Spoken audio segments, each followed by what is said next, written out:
Bismillahirrahmanirrahim. Sahabat-sahabatku khazanah Islam, Assalamualaikum warahmatullahi wabarakatuh.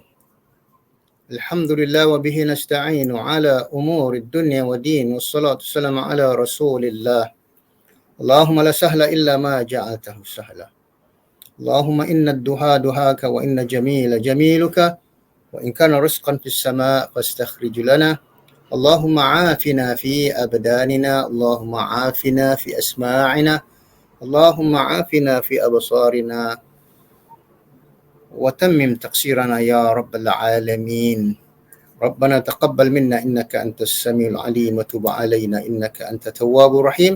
سبحان ربك رب العزة عما يصفون والسلام على المرسلين والحمد لله رب العالمين.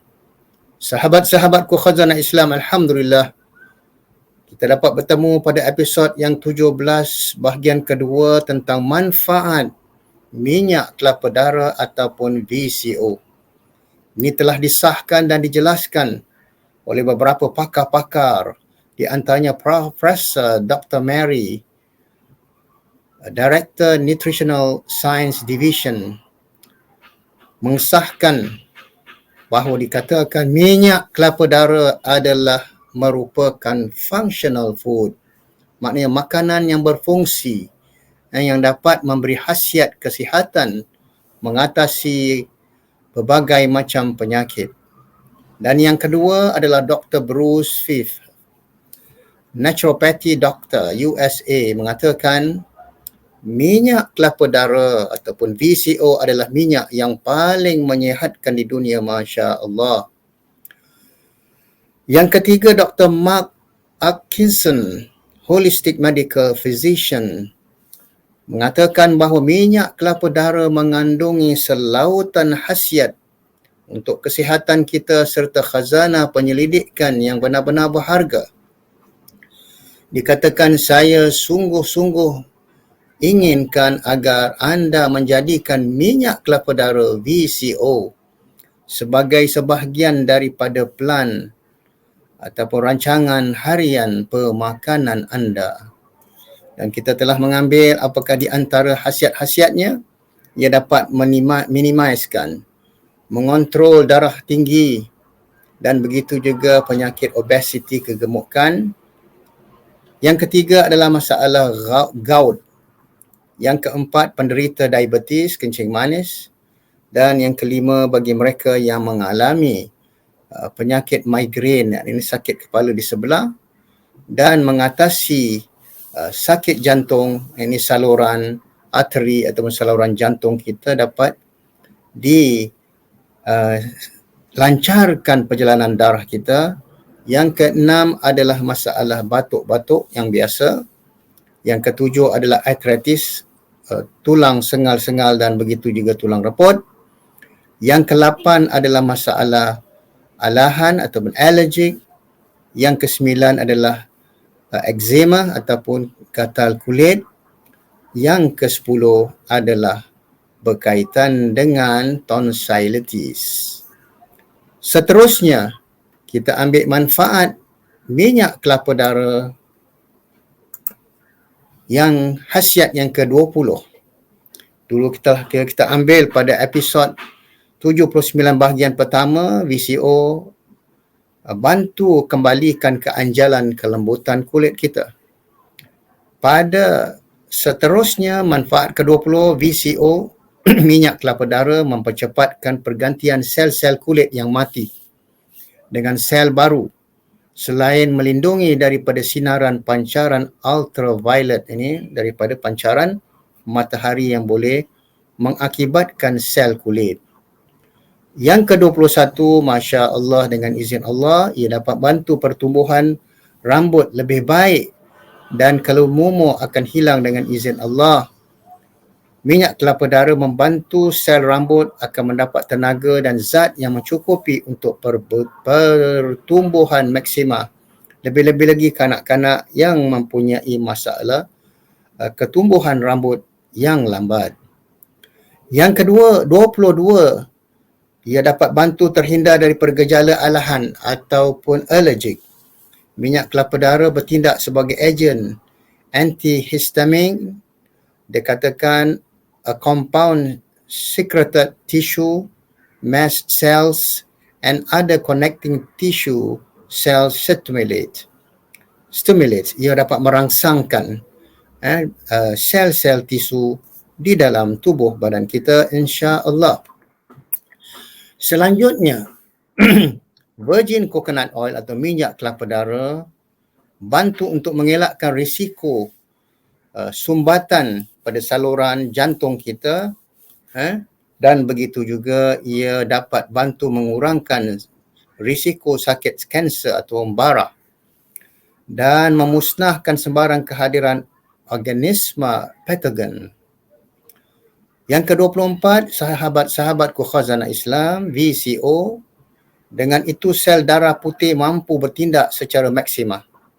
Apabila ia dapat memusnahkan organisma patogen, sel darah putih kita mampu bertindak secara maksima memusnahkan sel-sel kanser ataupun bara. Kerana ia tidak terbeban menghadapi organisma patogen dengan insya-Allah. 25. Manfaat VCO atau minyak kelapa dara, dengan itu sel darah putih mampu bertindak secara maksima memusnahkan sel-sel kanser dengan izin Allah. Yang ke-26, bagi mereka yang mempunyai masalah berdengkur, tidur berdengkur. Jadi keadaan berdengkur akan hilang kerana saluran pernafasan dan anak tekak akan kembali anjal setelah diamalkan selama 40 hari dan begitu juga kembali keanjalan kelenjar-kelenjar tekak kita dan elastik hasil kewujudan sel-sel baru dengan izin Allah. Selanjutnya, sahabat-sahabatku khazanah Islam, yang paling penting adalah atau cara makan ataupun preskripsinya. Apakah khasiat? Setiap hari minum minyak kelapa dara 1 sudu sebelah pagi, 1 sudu sebelah petang. Di antaranya kita boleh juga minum 1 sudu minyak kelapa dara sebelah pagi dicampur dengan madu asli, diaduk dan minum. Setelah 15 minit barulah kita minum air hangat 200 ml. Dan begitu juga lain-lain penyakit untuk membantu bagi penderita diabetes mengontrol dan mengurangkan tekanan darah. Begitu juga untuk external use, kegunaan luaran biasa. Kalau kita lihat, kita masyarakat Melayu Raya telah mengamalkan minyak kelapa dara untuk kegunaan luaran lebih daripada 100 tahun. Yang mana masalah keanjalan kulit, masalah rambut yang gugur, masalah anak-anak yang lambat tumbuh rambutnya kerana akar rambutnya kurang. Begitu juga ia membantu bagi mereka yang masalah sensitif kulit ataupun sakit eczema, kulit eczema. Maka dari itu semuanya dengan kita membaca Al-Fatihah, membaca 3 qul dan berdoa kepada Allah, mudah-mudahan minyak ini membawa selautan manfaat insya-Allah. Nah, sahabat-sahabatku khazanah Islam, apakah perbandingan di antara minyak kelapa dara VCO dengan minyak sayuran dan minyak-minyak lain? Kalau kita lihat, minyak kelapa dara tidak membebankan organ pankreas kita. Pankreas kita tidak akan bertumpuk lemak tepu. Maknanya minyak kelapa dara tidak ada lemak tepu ataupun saturated fats. Rantaian sederhana pendek ataupun dipanggil MCFA, mudah dihadam. Sedangkan minyak sayuran dan minyak-minyak lain sangat membebankan pankreas kita dengan secretase enzyme that break down carbohydrates, proteins and fats. Itu yang mana kita lihat minyak sayuran dan minyak-minyak lain tidak dapat berfungsi. Dan begitu juga LCFA yang mana hanya sebahagian dapat dihadamkan dan hanya boleh dihadamkan di hempedu. Itu perbezaan yang pertama. Yang kedua, minyak kelapa darah mudah dihadam dengan hanya enzim saliva, air liur kita, dan di perut sangat baik untuk mereka yang ada gangguan pencernaan ataupun constipation, dan begitu juga masalah metabolisme yang tidak stabil. Nah, satu lagi kajian telah terbukti, minyak kelapa darah dapat bantu bayi premature yang lahir tidak cukup bulan, 6 bulan, 7 bulan. Ia membantu sistem tubuhnya yang kurang berkembang agar ia berkembang dan terus bayi itu membesar dengan baik. Sedangkan minyak sayuran dan minyak lain hanya boleh dihadam di hempedu. Dikatakan yellow bile ataupun the black bile. Dan minyak sayuran dan minyak lain perlukan enzim pankreatik dan berbagai enzim untuk memecahkan kepada unit-unit kecil. Masya Allah, dengan izin Allah yang sungguh ajaib, Allah mencipta saluran usus kita yang kecil mempunyai fungsi tertentu. Saluran usus besar mempunyai fungsi yang tertentu. Maka itu, ia memerlukan minyak kelapa darah apabila diamalkan dan mengikut aturan makanan yang betul. Selanjutnya, minyak kelapa darah sangat baik untuk mereka yang ada gangguan pencernaan ataupun metabolisme. Apakah itu metabolism? Dikatakan the sum of total chemical changes occurring in the body. Bahawa sebahagian daripada chemical yang terdapat di dalam tubuh badan kita yang berfungsi terjadi di dalam tubuh badan. Ataupun dikatakan the chemical changes in living cells by which energy is provided for activities. Jadi minyak kelapa darah dapat membantu sistem ataupun metabolism. Sedangkan minyak sayuran dan minyak-minyak lain, sebahagian tidak dapat dihadam begitu cepat lalu disimpan bertumpuk di dalam tisu tubuh sebagai lemak-lemak. Sebahagian tidak dapat dihadam dengan cepat lalu ia bertumpuk, disimpan di dalam tisu tubuh sebagai lemak yang tidak tepu. Dan begitu juga minyak sayuran dan yang lain lambat menghasilkan tenaga yang memerlukan enzim khusus berbanding dengan minyak kelapa darah yang mana ia cepat menghasilkan tenaga yang mana ia memerlukan enzim khusus. Yang keempat, sahabat-sahabatku khazanah Islam, Masya Allah, minyak kelapa darah dapat menghasilkan tenaga segera dengan cepat dan ia boleh melalui proses sel membran mitochondria tanpa perlu bantuan enzim. Inilah kehebatan minyak kelapa darah kerana sel jadi cekap dan efisien. Minyak kelapa darah ataupun VCO bertindak menghalang pembentukan radikal bebas ataupun free radical. Sedangkan sahabat-sahabatku khazanah Islam, minyak sayuran dan yang lain-lain lambat menghasilkan tenaga. Ia memerlukan enzim khusus untuk menariknya melalui sel membran mitochondria dan begitu juga dikatakan sel minyak sayuran tidak berkhasiat dan efisien yang begitu baik dan ia mudah terbentuk radikal bebas. Lebih-lebih lagi, minyak sayuran dan minyak-minyak lain itu digunakan berkali-kali sehingga menjadi minyak jelantah yang bahaya di dalam tubuh badan kita. Menurut Dr.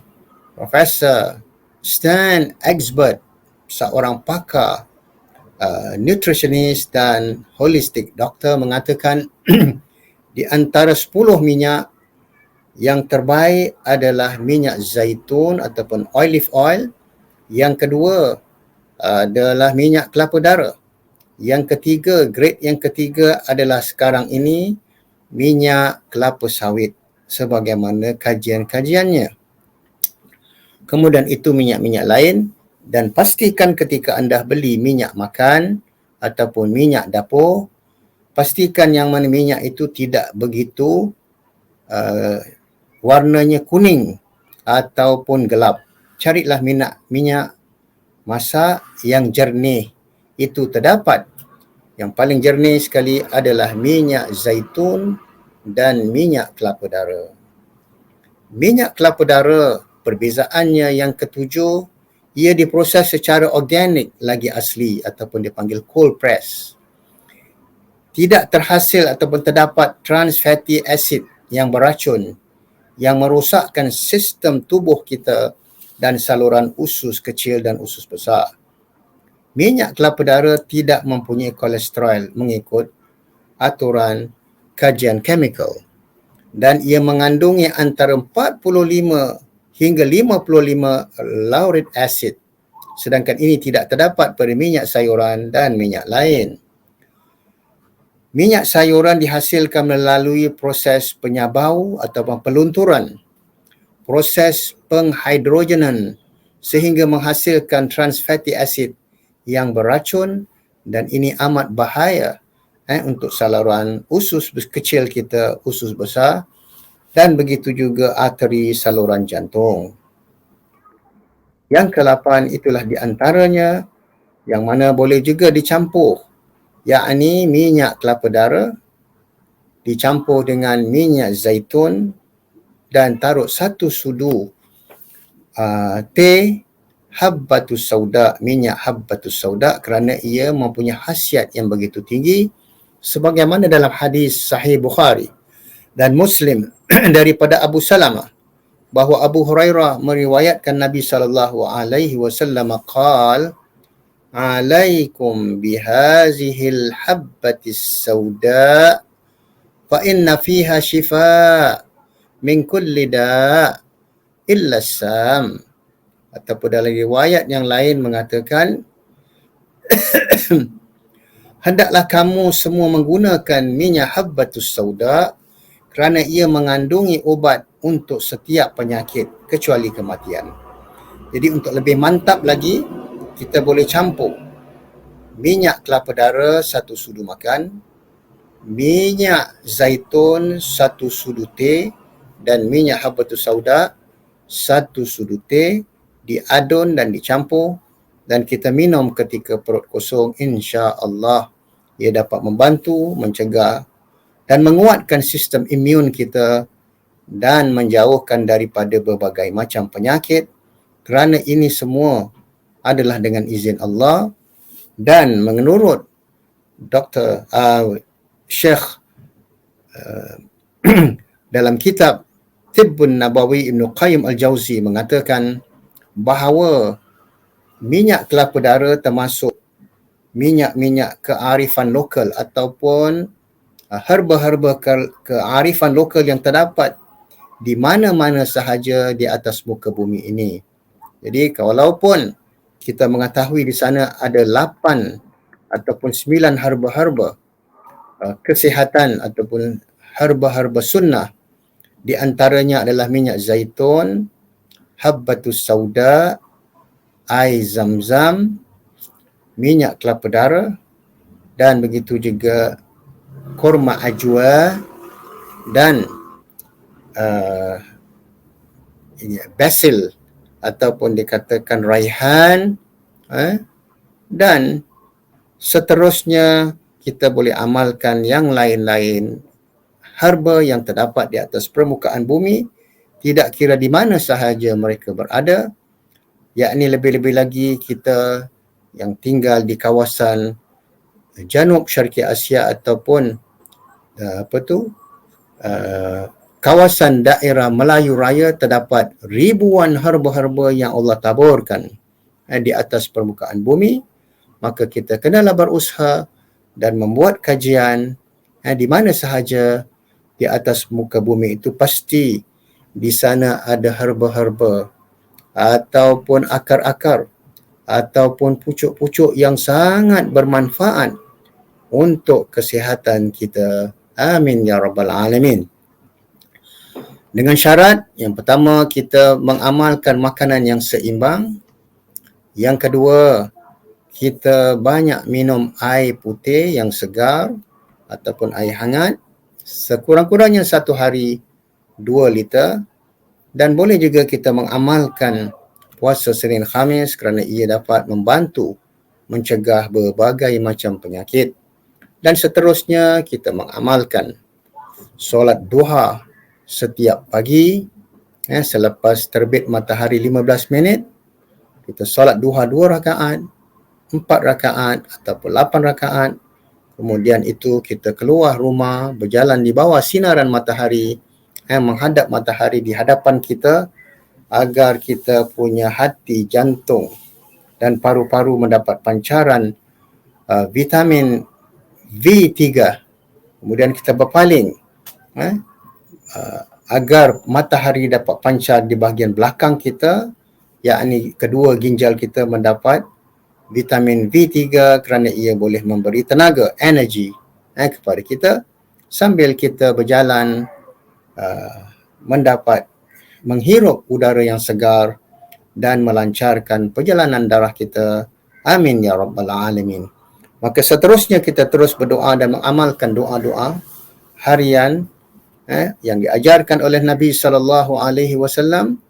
Dikatakan apabila sesiapa yang membaca doa ini, segala permintaan yang lain akan terikut dan dikabulkan oleh Allah Subhanahu wa taala. Bismillahirrahmanirrahim. Allahumma inni a'udzu bika min adzabil qabri wa na'udzu bika min adzabi jahannam wa min fitnatil mahya wa mamat wa na'udzu bika min fitnatil masih ad-dajjal. A'udzu billahi minasy syaithanir rajim. Asri innal insana lafi khusr illa alladhina amanu wa 'amilus shalihat wa tawasaw bil haqq wa tawasaw bis sabr. Wassalamualaikum warahmatullahi wabarakatuh. Selamat mencuba dan mengamalkan minyak kelapa dara ataupun VCO. Pastikan anda memilih yang betul kerana ia ada 4 macam minyak kelapa dara. Ada yang untuk masak, ada yang untuk personal care, kecantikan, ada yang untuk dikonsum, dimakan, diamalkan pagi dan petang, dan yang keempat adalah masalah mereka yang mengalami sakit kulit. Aqulu qawli hadha wa astaghfirullah li wa lakum wa li jami' muslimin. Wassalamualaikum warahmatullahi wabarakatuh.